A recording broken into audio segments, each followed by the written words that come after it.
અરવલ્લીના માલપુરની અંદર પણ વરસાદ વરસી રહ્યો છે। અરવલ્લીની અંદર પણ માલપુર તાલુકાની અંદર ભારે વરસાદ વરસ્યો છે। ફરી એકવાર વરસાદ વરસવાનું શરૂ કર્યું છે ત્યારે અરવલ્લીના માલપુર તાલુકાની અંદર ભારે પવન સાથે વરસાદ વરસી રહ્યો છે। દ્રશ્યોમાં પણ જોઈ શકાય છે જે રીતે વરસાદને કારણે અહીં પાણીનો પ્રવાહ વહેતો માલપુરની અંદર જોવા મળી રહ્યો છે।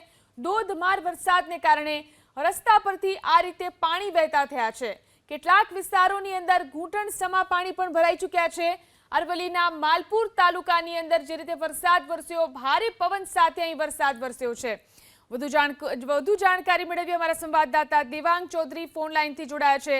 જી દેવાંગ, શું સ્થિતિ છે અરવલ્લીમાં? ક્યાં ક્યાં કેટલો વરસાદ છે? બિલકુલ, વાત કરવામાં આવે તો હવામાન વિભાગ દ્વારા જે આગાહી આપવામાં આવી હતી તે અનુસાર અરવલ્લી જિલ્લામાં છેલ્લા 2 દિવસથી અલગ અલગ વિસ્તારોની અંદર વરસાદ વરસી રહ્યો છે। ખાસ કરીને આજે વાત કરવામાં આવે તો 10 વાગ્યા બાદ માલપુરના ઉભરાન પંથકમાં ભારે પવન સાથે વરસાદ વરસ્યો હતો।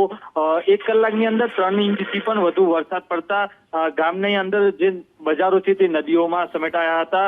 ડીસન્સરમાં પાણી ભરાયા હતા, વાહન ચાલકો પણ અટવાયા હતા। હાલ વરસાદ ધીમો થયો છે, પણ જો વરસાદ પડ્યો ત્યારે ખેડૂતોમાં બીજી વાર ખુશી છવાઈ છે।